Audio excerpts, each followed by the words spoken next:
everybody. Good morning, London, Los Angeles, New York, Berlin, Spain.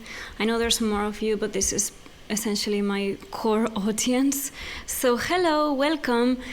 I wanted to introduce you today to a speaker, writer, academic. She's a professor in the University of the Arts. This is an individual, she's called Camille Paglia, and she was recommended to me by a good friend of mine who I have a lot of good conversations with. He's into all the anthropologists and Jordan Peterson, which I am as well, and just intellectual conversations about everything from civilization to genders to feminism and all of that stuff. And I really, that I've been doing a lot of these projects where I try to make this information accessible.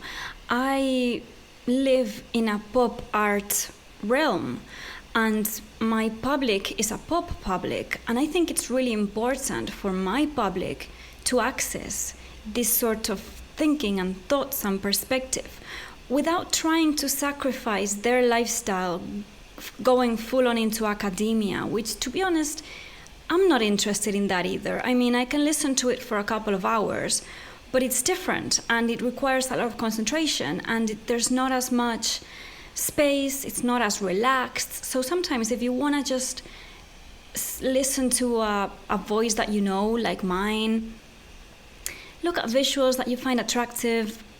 Most of the time these videos in academic facilities are not that nice to look at. Quality might not be that great. There's a lot of assumptions. For example, with Camille Paglia, she wrote a lot of her thesis and her ideas back in the 90s. So a lot of what she says today, I find it to be a bit of a requirement to be familiar with her previous stuff. And this is a lot of hours of listening. So, it's a work that I'm trying to save you from so that we can just get into conversation, because I think we all should be having these conversations and not just leaving them to politics who obviously don't know what they're doing. But yeah, so I wanted to show you a long quote, let's call it that. So she has a book called Free Women, Free Men, and I haven't read any of her books yet, but I have ordered a few because I'm so interested. I've basically been listening to interviews, podcasts, speeches that she's made online. And this podcast in particular, it's from a podcast called The Intellectual Dark Web. They have a lot of really interesting things. I was just Googling her name, and this is her Free Woman, Free Men speech. But what I am more interested in, other than the actual speech, is the questions that she answers right at the end. Because the speech, it's not that I disagreed with a lot of it. I did disagree with some of it, but I think it's because I'm not familiar with what she's written. So it's really hard. You can't possibly, every speech of your life, explain where you're coming from. And without knowing where you're coming from, you can't understand or agree or disagree or anything. And in the questions, because there were a lot of people like me who were basically ignorant to what was going on, she explains things in a way which I find there's a lot of clarity in that. So I'm just going to let you hear a few seconds, maybe 3 minutes, and then we will talk about it, because these are ideas that I have been wanting myself to express, and I find it hard to speak clearly about them. I'm not an academic, perhaps that's why. And she and I, we share a lot of aesthetic values. We share a lot of ideas, a lot of values. We are both kind of, I don't think she calls herself a feminist. I don't really call myself a feminist either. We both believe basically in equal opportunities. We both love decadence. We both consider ourselves decadent. So I think my friend was really onto something when he recommended her to me. I find her voice a little bit like she thinks at 1,000 miles per hour, and she speaks also at that speed, so it's a bit hard to get her, but once you get used to that, then it's fine. And what else? She's really into the arts. She's actually, I think I mentioned, a professor in the University of the Arts. She's written a whole book commenting artworks, which I find really interesting, which I have ordered as well. I've ordered 2 books and that one about the arts. And she's not your typical politically correct. She's been labeled as a provocateur, which I have too. So we have a lot of that same. She considers Madonna like the epitome of feminism. She's really into being sexual as a woman if you want to, not as a pressure to be, but if you want to. She's not against pornography. She's not against a lot of these things that have come up in the recent years where women have to be really protected. She's not that into that. I'm not either. And I like the way she expresses it. And if anything, it gives us something to think about and talk about. So let's hear it together. I think it starts right about here. And apparently it's impossible to root this audio system. So let's just do this. Well, I'm saying that a real man is honorable. A real man respects women. And that any man who abuses women or treats them in a denigrating fashion is showing weakness, a weakness that in fact comes from some inner sense that he has of woman's overwhelming power. Okay? And to prove that, I had to write a 700-page book. Okay, all right. So I'm calling for. I think that's really interesting because I've always said that the reason why there was being first men trying to shelter us so much, part of the reason is because women do have an overwhelming power. In humanity, we are the ones that produce people, and often in marriages, women have been the ones behind even the biggest rulers of history, like the Chinese dynasty and stuff. So, she's right. A mutual recognition, mutual respect between the sexes, but I'm also calling for middle-class girls to stop asking for special protections. Again, I want equality of treatment in the workplace, but I think there's too much decrying, of men's behavior when in fact what too many white upper middle class girls are bringing now, to the workplace is a certain manner of speaking, that is removed from the actual harshness of the world.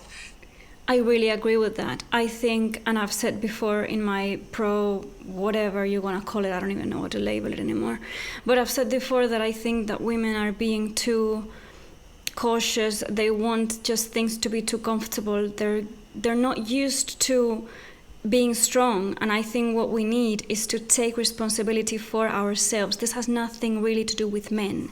It only has to do with men in the sense that coincidentally this system has given men certain tasks that are considered to be more respectful, but it is really up to us to respect our tasks as well.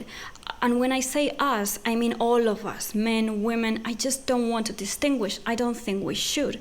I think there's a problem, there's an imbalance in the system, and I think at least 50% of the blame is on women because women are not helping each other, and we will go on to that later.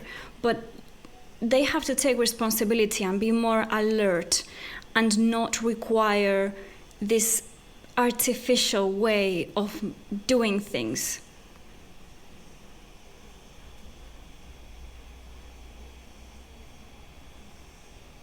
Actually, working class women, whether they come from the farmland or they come from the street, understand the risks and dangers of the world. That's why some of the most controversial writing that I've done is about the need, for women to be Amazon warriors for themselves. I really like that My term. philosophy is street smart feminism, or Amazonism. That's why I pose with weapons in so many of my pictures. All right, it's up to women themselves to understand the dangers of the world, not expect the world to be an extension of their protected, comfortable middle class living room.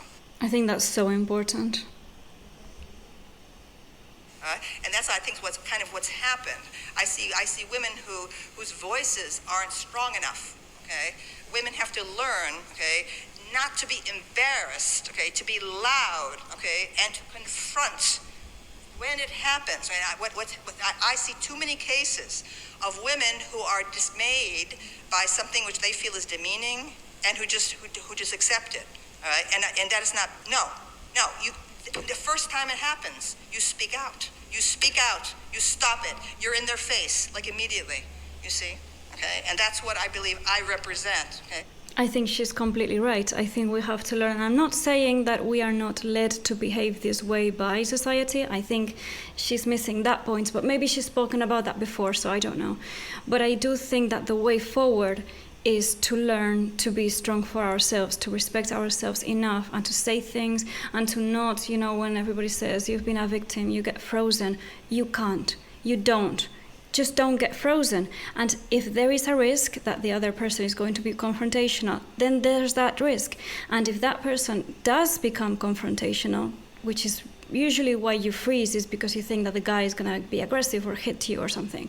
If he does hit you, then that's his problem.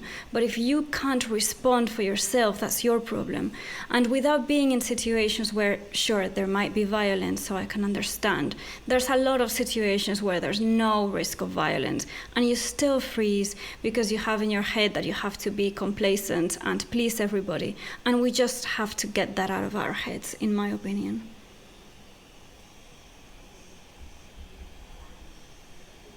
Which is that every moment of every day, you have a responsibility to protect your own dignity, okay? And it doesn't matter if you're embarrassed or you create an embarrassing situation. You protect yourself. Now, I think if we keep treating each other as weak, if we as women keep disrespecting other women, if we disrespect ourselves, if we don't believe that we're capable of being stronger, then that's the main issue. So I really like what she's saying here. Join me for the next one. I'm going to give you another quote, bite-sized information, so we can discuss this one by one, slowly, without getting into too dense of a discussion. But thank you for being here, and I'll talk to you later.